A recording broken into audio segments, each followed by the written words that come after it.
Good afternoon once again, ladies and gentlemen. I'm really happy that despite the late hour, there are still plenty of people. You can tell that you are definitely interested in this topic, and I hope that the final panel will be interesting too. Czechia has seen a growing wave of philanthropic engagement in mental health, with a range of private individuals, foundations, and socially engaged investors.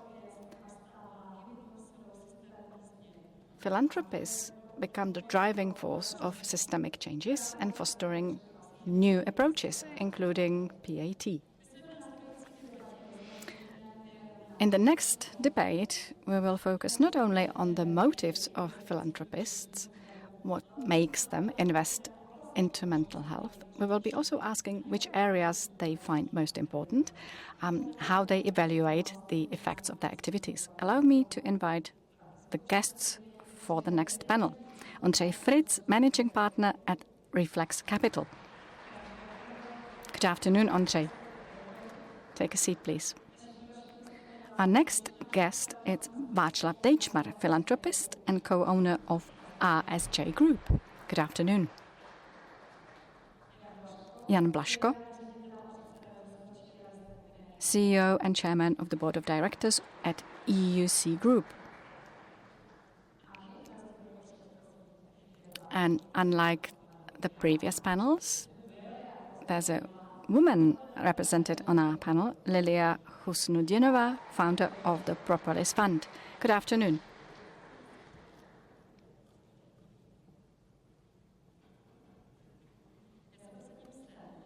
I will take this seat so that I can see you all. And I will start with a question for all of you. I guess we agree that philanthropy plays a catalytic role in areas where public systems are slow to respond. However, I would like to know why, in your opinion, mental health is such a compelling and necessary area for private engagement and also so attractive. Well, and ladies first. Good afternoon. Thank you. I'm not sure whether attractive is the right word. We deal mainly with prevention rather than treatment. However, I think we all want the society to function well, and mental health is crucial for that. In the area of interest for us, which is birthing and the experience of birth for the mother and for the child, we have a strong reason to engage, because 1/5 of women following birth have some sort of mental problems. That's a huge number of women. Thank you. Jan Blaško. Good afternoon, everybody. Ladies and gentlemen who have stayed with us until this late hour. I represent the Healthcare EUC and Canadian Medical Group, which deals with health issues. Healthcare earns our living. It's a business for us. And you talk about philanthropy and healthcare. Well, it's a business. I don't really like it when these two things, philanthropy and business, are mixed together.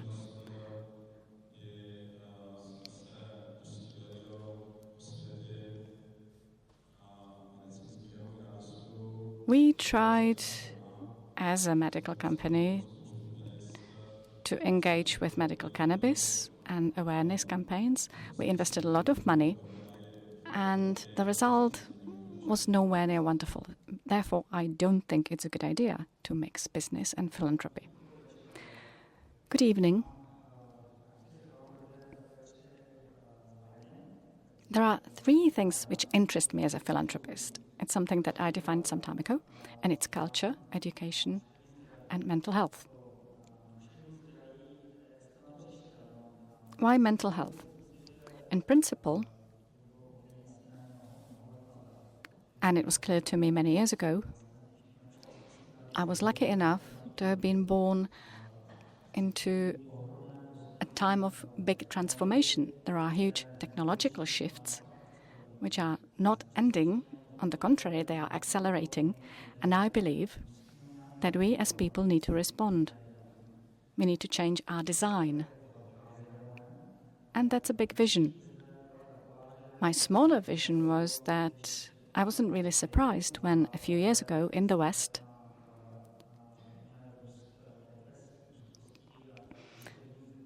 there was an increase in depression and anxiety, and people started viewing that as an epidemic. The times are different, they are very intense,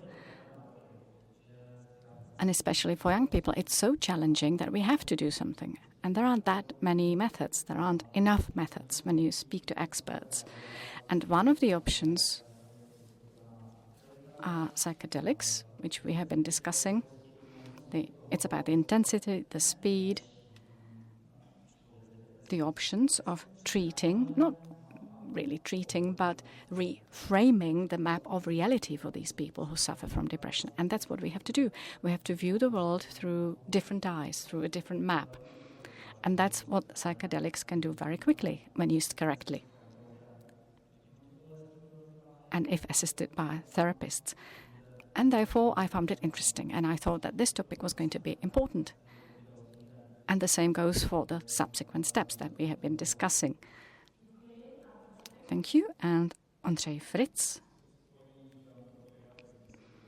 Philanthropy and business don't really go together. Philanthropists get into action when there's no business, there's no money. Why should a pharmaceutical company support magic mushrooms since they grow in the fields? On the contrary, pharmaceutical companies need MRI, they need monthly income based on prescriptions. As Václav said, there's been a huge epidemic. Why should they undermine their income if someone loses symptoms of depression for 6 months? Right now, what's important is to find money from elsewhere. Not really business. And that's what we do. And we are happy for that. Please keep the mic, because we will start with you. In your opinion, what is a real meaningful impact in this area? For example, in the area of your support. What has been a real success? And you said, yes, that's really great. It made me happy. Well, the Parliament has just approved psilocybin. That's an event of world importance. That's huge joy. It will really make it possible for people who suffer from TRD to function in the society. The state spends huge amounts of money, tens of billions, on prescriptions for drugs manufactured by pharmaceutical companies. But on top of that, people are back in the society. They are able to go to work. It's no longer the case that they wake up in the morning and they don't really feel like anything. So it's all positive. And on top of that, they can have relationships. It's such a leverage into society. It really makes me happy. Thank you. We did mention what happened in the Parliament last Friday in the third reading, but I assume it's not the only thing which you found meaningful during the time when you have been providing support. The way of achieving what Ondřej has said, which is that we are one of the few countries where psilocybin is now legal as a classic or traditional psychedelic substance. The process has been really long. I first started supporting the Czech Psychedelic Society with money many years before we had our foundation. I found it crucial to support their plan to destigmatize these substances and to differentiate them from what people call drugs. I always feel that what my mother says is quite right. And she always said that when you talk about drugs and psilocybin, it's one and the same thing. And that's the first major step. When you start talking about something, we need to try and make the general public differentiate. And we have managed. It took years. And I think that in this respect, the Czech Psychedelic Society and then our foundation have done a lot. And after that, some 3 years ago, we started pursuing the path of legalizing psilocybin. It was extremely complex. It doesn't cost the state anything right now, but it was difficult to explain it to the politicians. And we have managed, and we are very happy. And therefore, there's at least one area where the Czech Republic leads by example.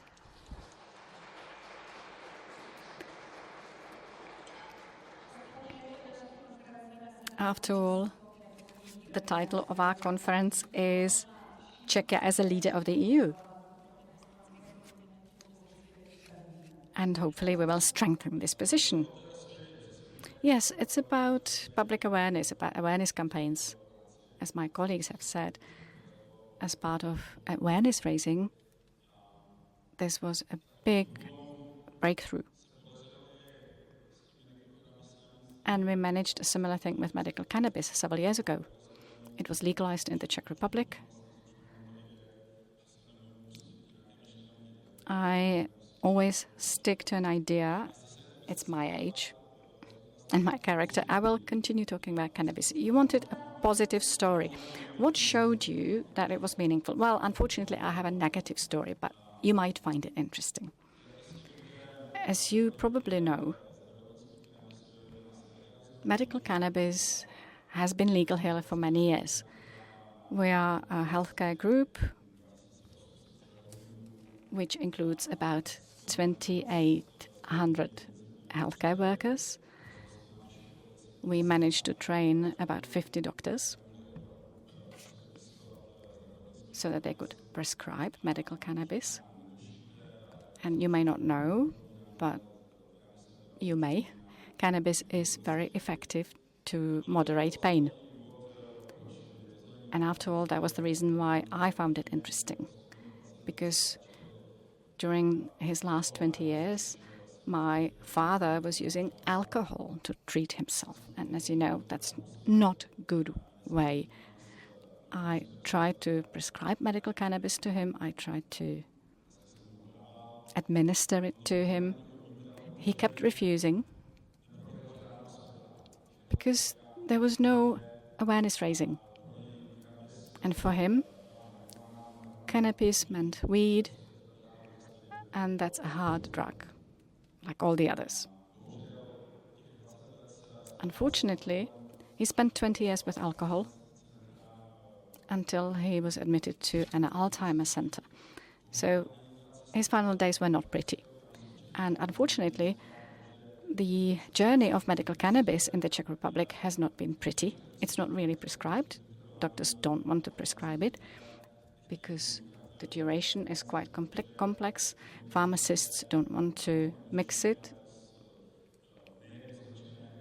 because it's not clear how to order it, how to store it, and how to mix it to create the small pills. And very often there were situations where an old lady would get a prescription from her doctor, a prescription for medical cannabis, but she received a little bag with this little plant in the pharmacy, and they told her, okay, have a joint somewhere. And the grannies don't really want to do that. So the result of this all effort was that medical cannabis does not get prescribed, although it might cure many people, it might help many people in the Czech Republic. And I really wish that psychedelics, which have a huge potential, and I firmly believe it, do not have the same fate as medical cannabis. It's all about awareness. It's not only about us talking about at this sort of conference. It's necessary to talk about it in general and for people to accept it. Thank you. We will hope with you that PAT will not have the same fate. And now, Lilia. It is one thing to have scientific evidence for a certain treatment, And then it is quite another to see what happens in practice. So what we do is we collaborate with clinics, because we do not only want to work with scientific knowledge. For example, we look at the use of psychedelics during deliveries, and generally it is known that they can have beneficial impact.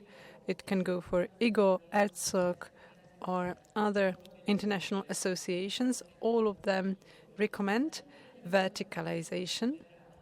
But right now,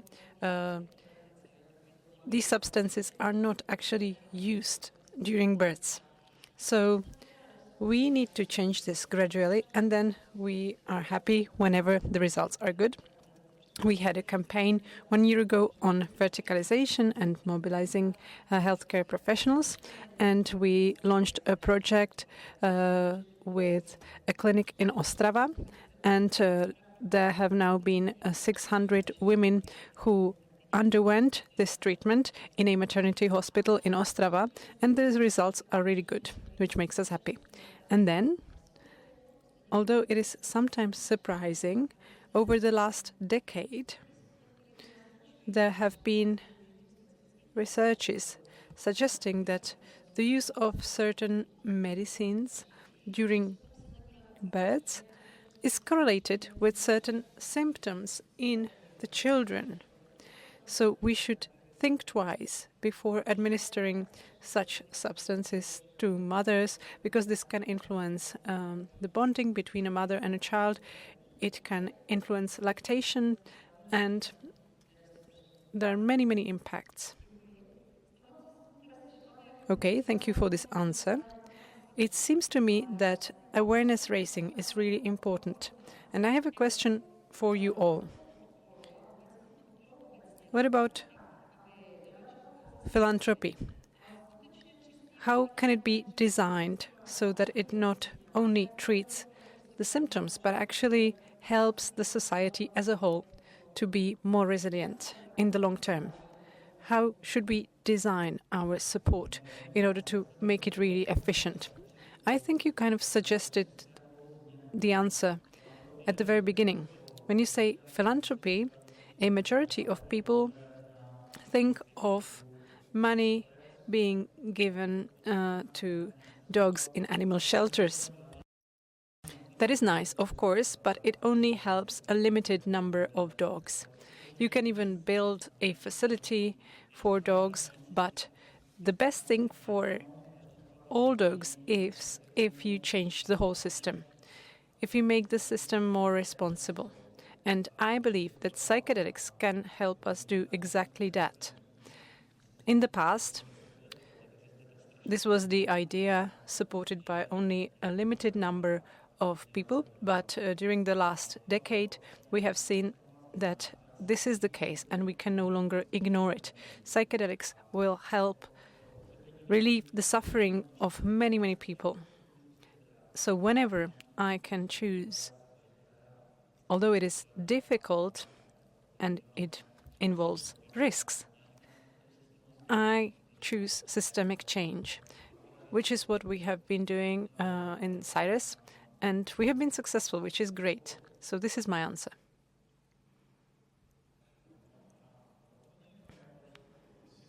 Yes, it is not just about changing the system.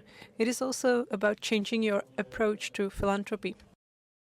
Because you can, of course, support children's homes or other facilities that are appreciated by the whole society. You can feel good about that. But if you support psychedelics, there are opponents to this cause, and they will wonder about why you support drugs. So then you are not generally accepted as a philanthropist. Some people might even consider you a drug addict. And this is why people like me or like Václav actually do this. We are people from business. We are not hippies. We want to make this movement more credible. And do you believe that things have now changed? Do you think that there has been a change in this field, that the perception of the public is different? Most definitely. The perception has changed dramatically. Cyrus financed a survey according to which 68% Czechs now are in favor of psychedelic-assisted treatment guided or accompanied by specialized medical professionals. And a couple of years ago, the results would have been the opposite. Well, you have asked a clever question, because it is always important how you phrase the question. And in our study, we asked our respondents whether they were in favor of a treatment of mental health disorders. And only later did we mention that it was psychedelic-assisted treatment, which might have influenced the answers. And we also mentioned the increase in depression and in other mental health disorders in young people.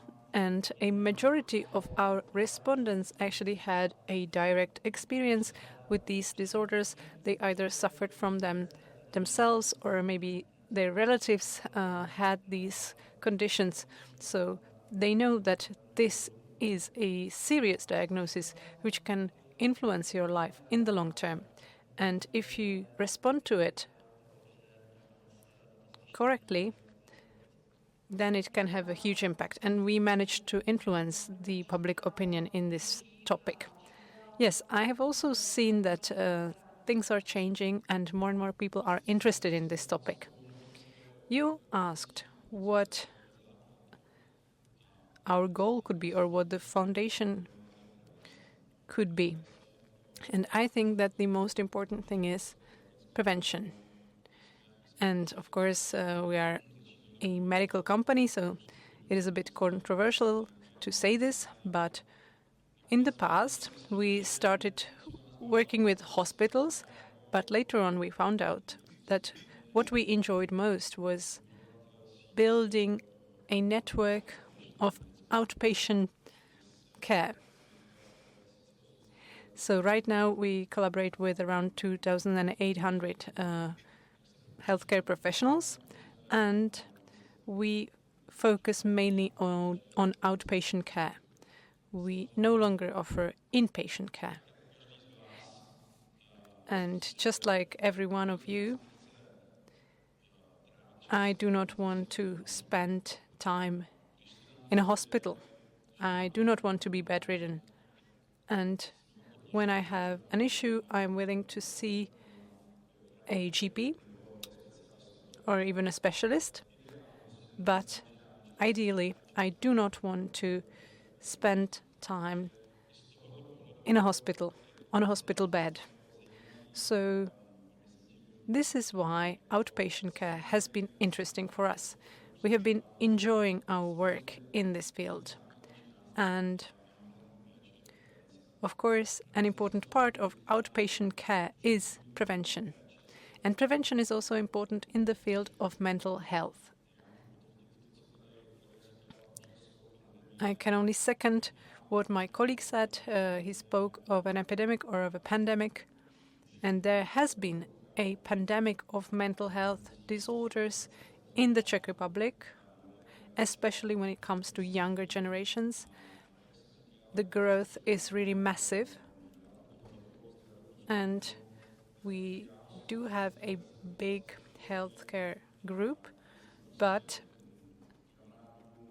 I came across situations where we weren't able to help our acquaintances or people we knew or their relatives.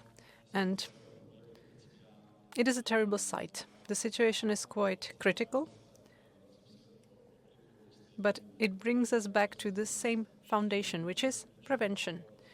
We need to care for our mental as well as physical health preventively. Thank you for this answer. You spoke about a pandemic, and for example, when I studied at LMC, For example, mothers had a higher risk of suffering from postpartum PTSD than soldiers. And I think that stereotypes are a major part of the problem. What we see in the media, what we pay attention to, what we base our political decisions on, because this influences what we do and what people suffer from. Women shouldn't suffer from these issues, or at least that is what we believe in our foundation. We believe that giving birth can actually be an experience which will give you strength, which will not make you suffer. And it can be similar to an experience of a psychedelic-induced state, because giving birth happens under very specific conditions that are sometimes not taken into account in maternity hospitals. So for me, we need to look at what we consider normal, and this has a major impact on what happens, and it can mean that we will produce more unhappy people, more depressed people or traumatized people, or more happy people. Yes, that's an important point. Stigmatizing things, wondering why a certain person is unhappy, and so on. I just want to follow on what was said by Jan, because now our parliament approved medical use of psilocybin. This is no longer prevention. This is using psilocybin in cases where people are already diagnosed. But what about using it early on, preventively? What about everyone could have access to this medication? How far are we from that? Very far. We are a country of spas. And instead of mud treatment, we can have psychological treatment in a spa. A psychedelic clinic in a spa town. Why not? And it's that far from legalizing it for certain diagnoses. But that's just my opinion. It's possible that's not how the politicians won't view it for a long time. Yes, how about legislators? We praise them for what they did on Friday, but we'll see. Perhaps business leaders are listening to us, and they might want to contribute to a healthier and more resilient society through investment into mental health. What are their opportunities? What can they invest into right now? What should they support? I assume that your answers will be identical. Yes, if possible, it will be identical, and there are regions which are suitable for that. Let's look at the Czech Republic and its spas, plus psilocybin, which has just been approved. That's a Czech substance. That's a local mushroom that you can find in the forests. So we have all of the prerequisites. We just need more enlightened politicians. And looking at it from my point of view, Professor Horáček might adjust this opinion. However, I believe that it's quite essential to exercise from a certain age. If you want to wake up in the morning without feeling any pain, exercise is really important. And similarly, I think we should try and exercise our brain and our mind. And it's highly likely that neuroplasticity, which is induced by the use of psilocybin, basically means brain exercise. There will be studies that will try and find out whether psychedelics may not be a good prevention for neurodegenerative diseases. And by the way, that's another epidemic. As life expectancy grows, we now expect that every third person will fall victim to such a disease. Therefore,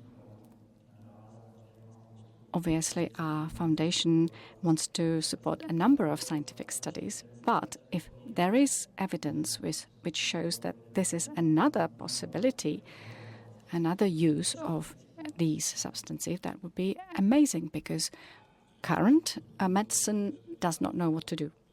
And I will just add that brain exercise is prevention. That's exactly what I meant. But we are not here to basically agree. I disagree with my colleagues. Prevention through the administration of psilocybin, I think that we are very far from that. That's at least my personal opinion. I don't think we should push that too much. I believe it will come one day, but perhaps today it's not something that we should try and force onto people. That's my personal opinion. It wouldn't be a problem to force it onto this lot of people. Yes, it depends on the audience. It depends on the audience. In general, it is an issue. Unfortunately, the inhabitants of the Czech Republic are highly conservative. For 50 or 60 years, they were living under communism, which brainwashed people and tried to explain that all drugs are bad. But to finish on a positive note, since this is basically a productive discussion, isn't it? What should we recommend to our business colleagues? Smile at your employees. If you have the courage, administer MDMA to them. Oh, you have radicalized. That's quite a shift. And take care of their health. Because prevention is important. Thank you. Lilia, I have a question for you. You support projects focused on trauma and strengthening of community resilience. What forms of support really help individuals as well as communities to become healthier and to grow from your point of view? As I have mentioned, we are happy for prevention. I will take a step back. I think that not the prerequisites which are not good result from things like separation of a newborn baby and so on. We're trying to prevent that and to set different conditions from the start so that things like that are necessary. MDMA team building is fine. I'm for it. However, what will support individual families? Well, that depends. We say that we very often substitute the state. We pay for midwives. We pay for training activities for healthcare workers if they want to attend them but can't. And I think it's a scandal. It's not good that the system doesn't take care of that. So it depends. But I think that awareness raising, different visuals are very important for all these novel procedures. And as for systemic changes, the legal context, the political context, that's important. But in our experience, there's a certain level where you need to deal with things. But then you have different levels. You have healthcare practitioners. You have stereotypes at all of the levels. You need to work in different ways to achieve a synergic change. So it's not important or not enough to change one thing. You need to go through all of the levels. Thank you. Václav, you mentioned the idea of spas. Forget about the mud, but anyway.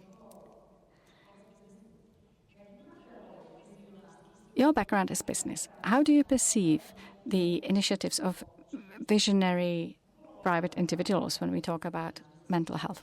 What role do they play? I am pleased to say that today I perceive it as important. For example, a month ago, I might have thought that the 3 years of our activities, many years before that, would not lead to anything. Until it happens, it doesn't happen. However, on the other hand, it was possible to see that without institutions such as CIRES, and it's not just two of us, members of the board or the foundation board, many people assisted us, many people are supporters, including people in other countries, like Dublin and so on. They inspired us. We absorbed all of that, and we believe that a change will come if someone really, really wants it. They want it badly. And that's the advantage of the private sector. For us, it's a secondary activity. We don't not rely on grants or on institutions which may or may not like it. It's about what we think, and what we think is based on medical evidence, scientific evidence. It's not just our perception. We just try to make sure that what science says actually happens, and that's to mitigate people's suffering. That's easy. And that was our message towards the politicians.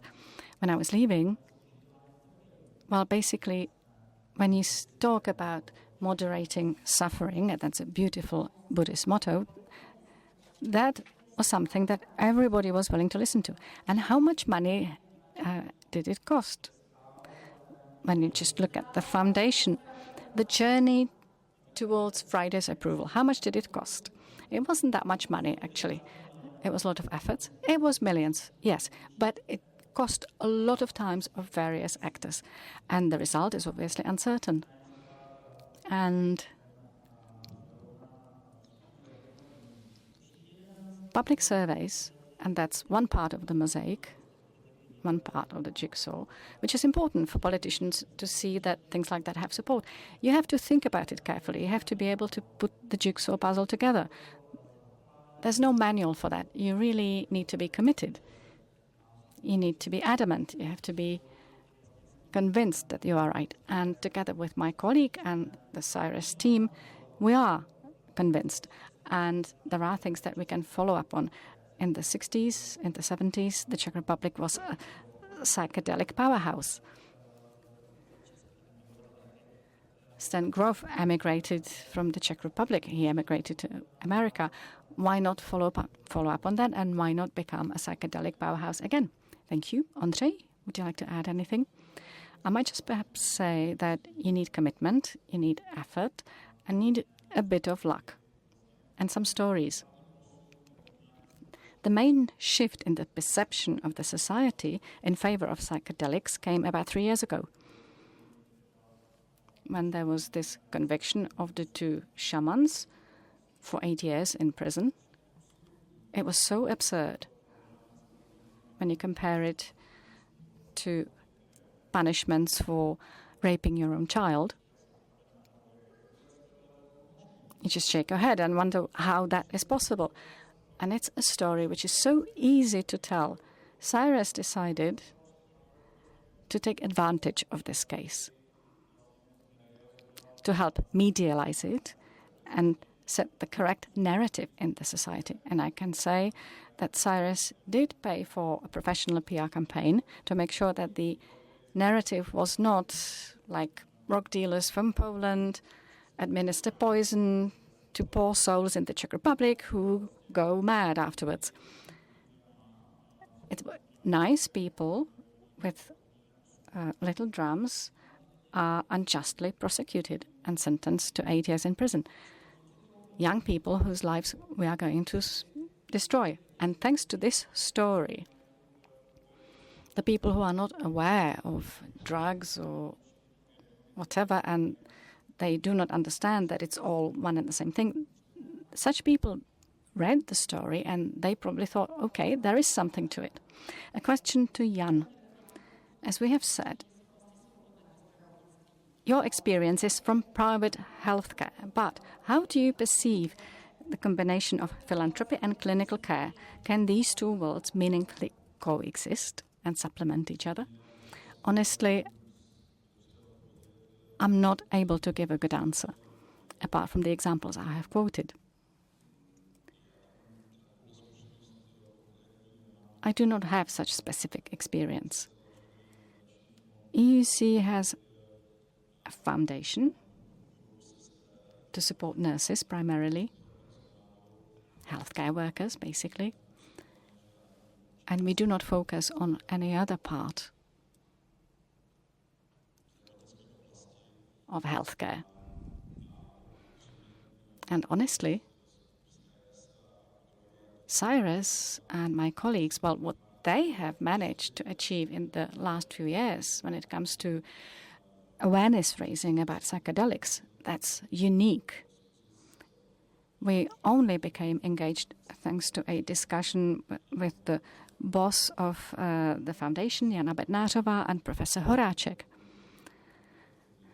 It had to do with one specific situation. We might come back to this, but it's not an area which would be close to anything we do.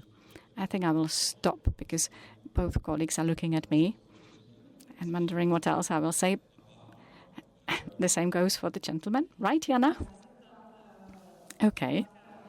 A question for everybody. In your experience, what are the biggest hurdles when extending the initiative in mental health care, especially when it comes to novel treatments? What are the biggest hurdles and how to overcome them? Well, we have said that. Prejudice, primarily. Lilia was talking about giving birth. There are things that the society believes, and you think things should be different than what the majority thinks. That's one thing. And then COVID influenced the way people think. Apart from the virus pandemics, it caused a lot of mental health issues. People started talking about it more. And the principle,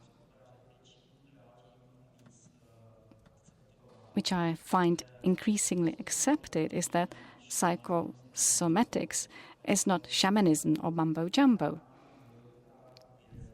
It's a real important thing in medicine, because without a healthy psyche, you can't have a healthy body. And once medicine is perceived more holistically, and that includes ordinary doctors, it's not like repairing a car. Treatment is much more complex.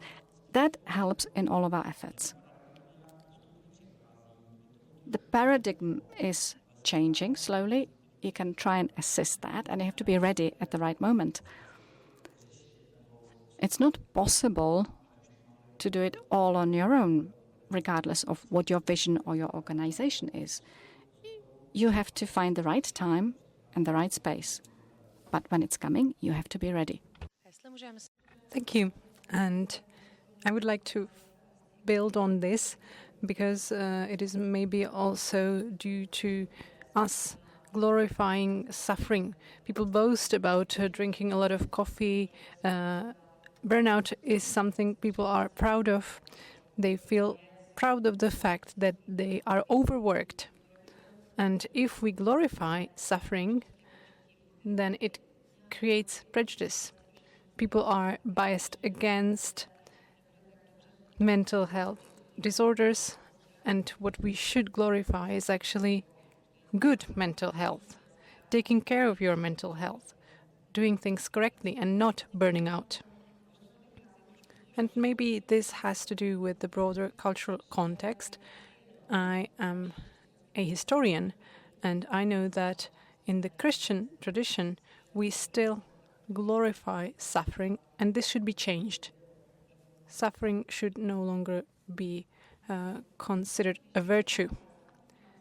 Okay, we are getting close to the end, and I mentioned that the number of philanthropists is on the rise in the Czech Republic, but still, donations are not as numerous as abroad. So how can we change the mindset within the Czech Republic so that people are really willing to support mental health, not just on the level of the state? What if we support it as society? What can be changed? Ondřej. Well, I already said or mentioned this a while ago. I think that it is important to start accepting these ideas, to be willing to support innovation. Let's not just do the broadly accepted things. Let's be innovative, although it might be controversial at the beginning. I believe that there will be a huge rise in the number of philanthropists supporting psychedelics and mental health in general now. In the past, this was a controversial topic, but right now it is so widespread and so well appreciated that people will be proud of this. Yes, I would like to add just 3 words. Raising awareness, raising awareness, raising awareness. This is why we are here, why all of us are here, and it resulted in the great success of the Cyrus Foundation in the Czech Parliament, but this is still not enough. If we wish for the Czech society to suffer less, to live longer, and to enjoy mental health longer, we need to keep working on that. We are no champions in this discipline. Although our life expectancy is similar to the life expectancy of Finns or the life expectancy in Scandinavian countries, we actually do not live the end of our lives in good health. And maybe it has to do with glorifying suffering. Maybe people tend to think that old ladies and old gentlemen should suffer in their old years. But this shouldn't be the case, and maybe psychedelics are one of the tools that could help them have better lives, and I think we are here to raise awareness about this. Yes, these QALYs, that's a very important topic in the Czech Republic. Right now the situation is really bad, and maybe it has to do with the fact that our seniors tend to have a very negative view of the world right now. I think without a happy mind you cannot have a healthy body. This is connected, and it is not just a perception of mine. We have evidence for this, scientific evidence. So I think that our society should change this. We should be more positively minded so that we no longer are among the least satisfied nations. Okay, thank you for this answer. And I would like to get back to our question. I am part of the Znesnáze Foundation, and I know that the will of people to support others is on the rise, and this was also influenced by the pandemic. Ordinary people wanted to help others. They wanted to help single-parent families so that they can help their children, for example, take classes online and so on. And we are also ready to help when it comes to, for example, donation projects for a person in need of a special surgery and so on. The money is collected overnight. Then we have donation projects for Ukraine, and then it is a bit more complicated in the domain of mental health. When I looked at some data, I was struck by this, and I started to be interested in LSD-assisted therapy and in the use of psychedelics in treating old people. And I felt that I kind of missed this, and it is great to see that many things are now happening in this domain.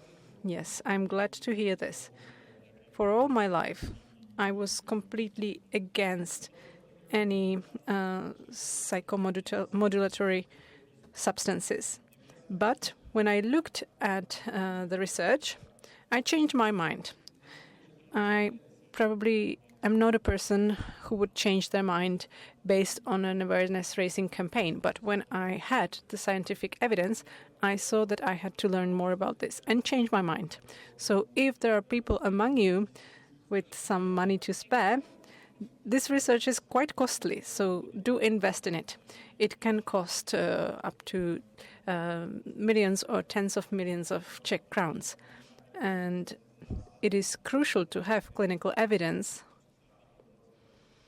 to persuade opponents of these substances. So please donate your money in order to change this.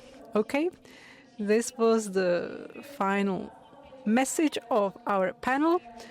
we have had Jan Blaško, Václav, Dejčmar, Ondřej, Fryc, and Lilia, Khousnoutdinova.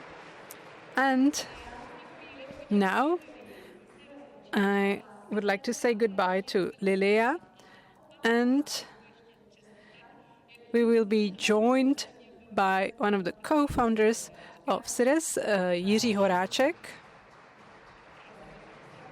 Okay, I will move a little bit. Now we will be joined by Jana Bednářová, the director of Philanthropist, and a member of the board of EUC, Lucia Lukášová.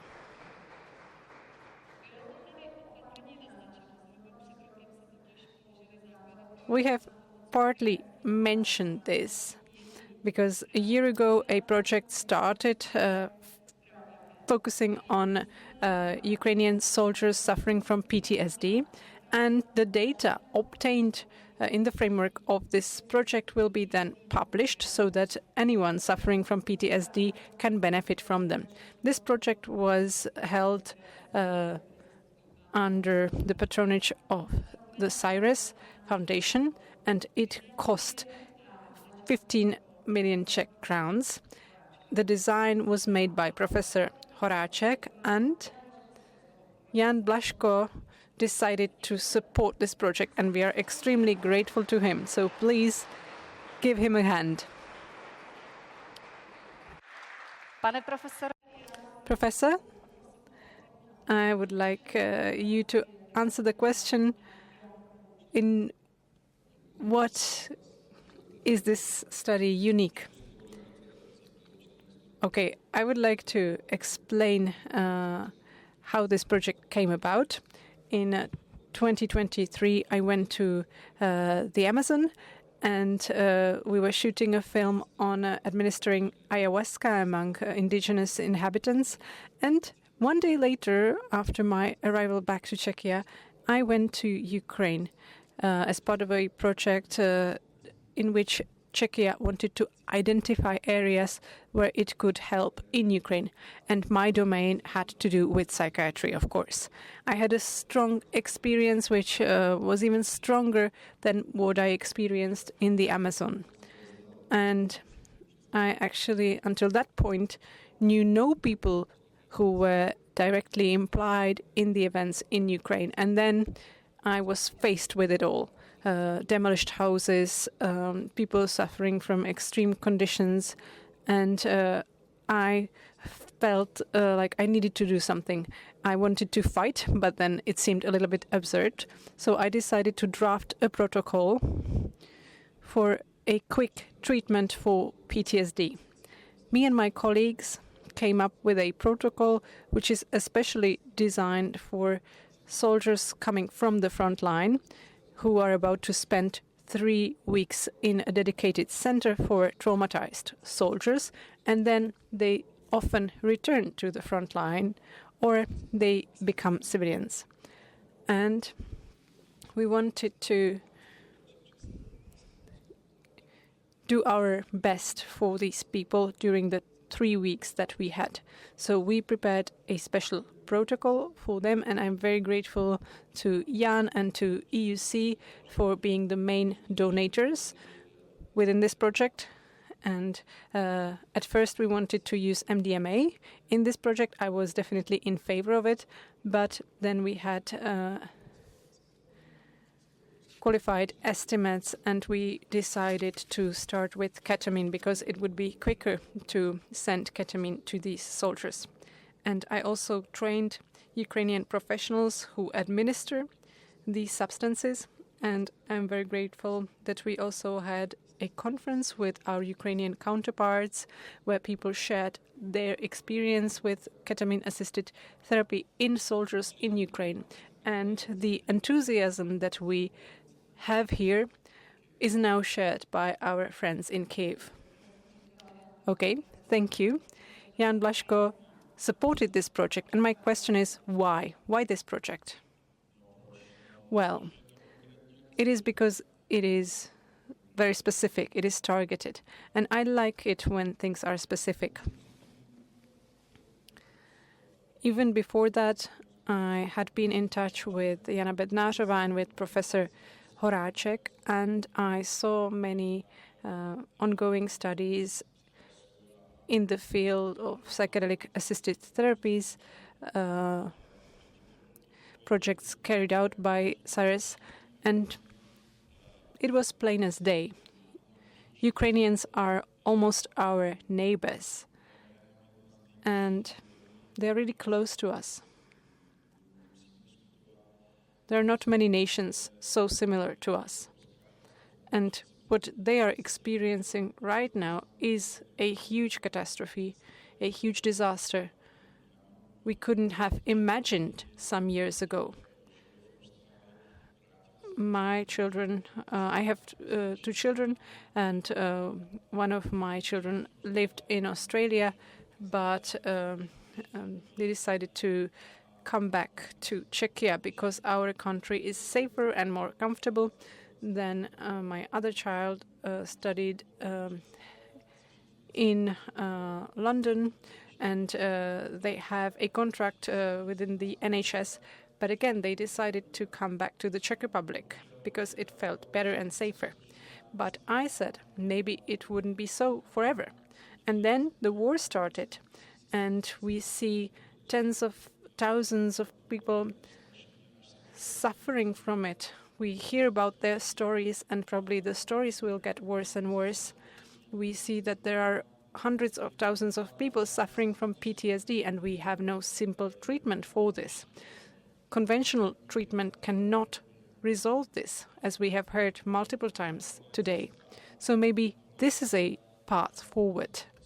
And that is why I supported this study, because I felt that this unconventional treatment might help Ukrainians. Thank you. And before we sign the contract, I will take advantage of the presence of a representative of the foundation or the board of the foundation. The floor is yours, gentlemen. Obviously, we are extremely grateful for this generous gift. It took a long time to prepare this study. And in my view, the data will be unique. And the protocol, which was designed by Professor Horáček, is interesting because we already have a clinic which administers ketamine. But the process is very slow. It takes quite a long time.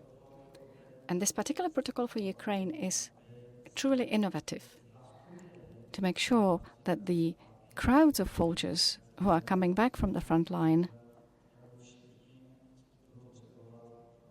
can all be treated, all of the ones who need it. So it's unique. Unique data will come out of it. And we are really happy that on behalf of Cyrus, we can support this. And it's actually an activity which, mainly thanks to Jana Bednářová, is closely linked to us, because we were putting it all together. So once again, thank you so much.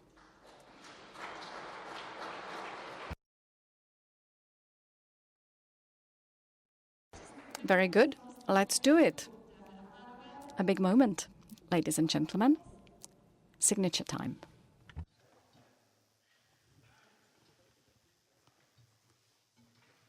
Tak Ondřej, vám k tomu něco vyprávět nechceš? Ondřej, can you tell us a story? Ono se může zdát, že ta částka It might seem that the amount is not that big, but in the case of many trials, such money is crucial. It makes a difference between whether something does or does not happen, and it might encourage more similar things. So if you are thinking of supporting Cyrus, Cyrus is very often at the start when there is actually no grant application. Grants might bring a lot of money into science, but someone needs to prepare the grant. You have to have a plan, and that's where we come into play. We act when no one has provided any support. So if you want to consider supporting Cyrus, we would be grateful. And it doesn't have to be millions. There are a few people. You see Jan Blaško is now joining them, who are courageous enough to give millions. But for Cyrus and for this area, any gift, any 10 Czech crowns are extremely important, because it's not only about the 10 crowns. It's about the person who's behind it, who has friends. And the wave keeps extending. We would be grateful for any kind of money. It doesn't have to be millions.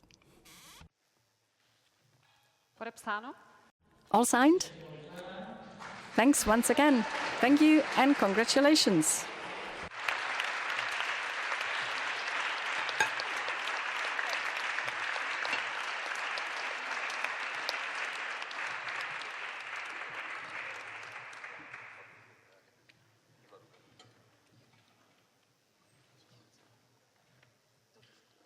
Dámy a pánové, Ladies and gentlemen, you have just witnessed an important moment, the signing of the contract. Thank you. No a před námi And coming up next is one of the highlights of this day. And before that, on behalf of the organizers, I would like to say thank you for the patronage for this conference. I would like to thank all of our partners for supporting not only today's program, but for understanding the importance of this topic. Thanks to all of the speakers. And thanks mainly to you for coming and for not being indifferent to the topic of mental health. And now let's listen to Tereza Kovalová, a well-known cellist and mental health influencer. Ladies and gentlemen, Tereza Kovalová.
Good afternoon, ladies and gentlemen. Because of our esteemed guests, I'll be talking in English. My name is Terezie, and I'm really honored to be here tonight. And because I have very short time, I won't be talking much, which is a first for me. I usually talk a lot. But I started with Antonín Dvořák's Largo. Now I will play you the choir of Saint Wenceslaus, who is a patron of Czech lands, and it's one of the oldest recorded music that we have here in Czech Republic. And then I will be playing for you my compositions that were also inspired by my trips to my mind. Enjoy. Thank you again.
course, when I play at the castle, I have to have a fashion malfunction.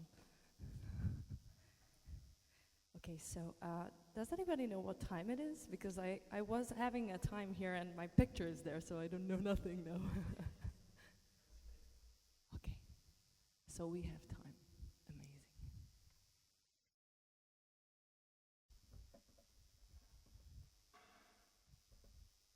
Okay, let's do a little classic intermezzo. I think you'll know this one.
Děkuji.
Moc vám děkuji.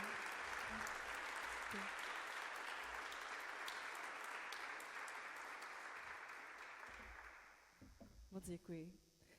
Skladby, které teď hraju, tak to už jsou skladby z mojí desky Zinka, která vyšla před chvilkou. This is from my album Zinka, which was released a couple days ago. And I'm really happy that I can share it here with you because it's kind of a premiere, I think, in this setting. So hope you enjoy a little more.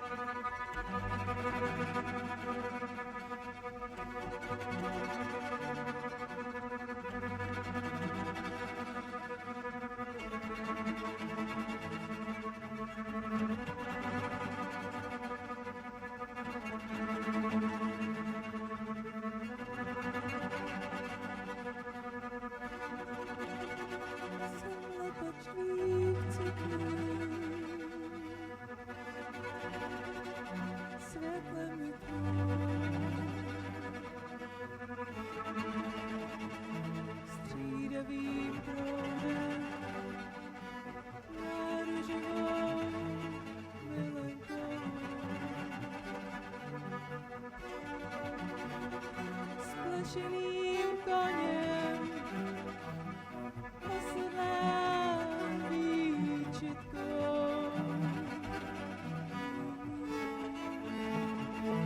Ztracená v sobě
Děkuji.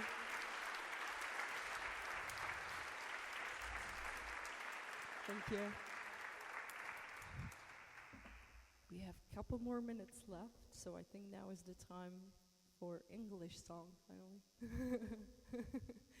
This one is called Orpheus, and it's inspired by the mythology. It's one of my most loved stories, just because it shows the human experience at its fullest, that we usually grow at the time when it's the hardest. So.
to host.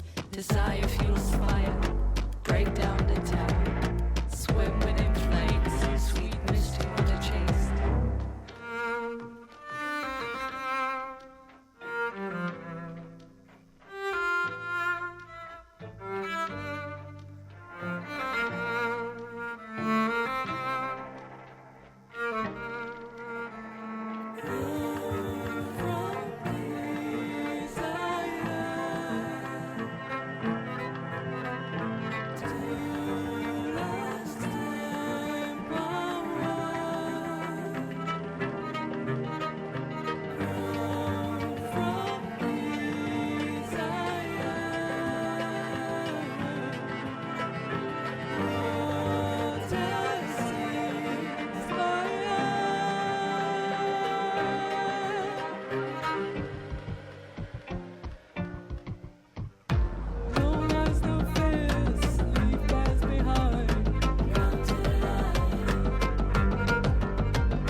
Thank you. And as I'm told, that's all. So thank you again for your attention. It was lovely to play for you, and I'm hopeful that what has been laid as a ground today here will lead to amazing things. Good luck to you all in this venture that we are embarking on. We'll need it. And thank you so much again for your attention. Thank you. Aw, thank you. Thank you. You will make me cry, stop it. Thank you.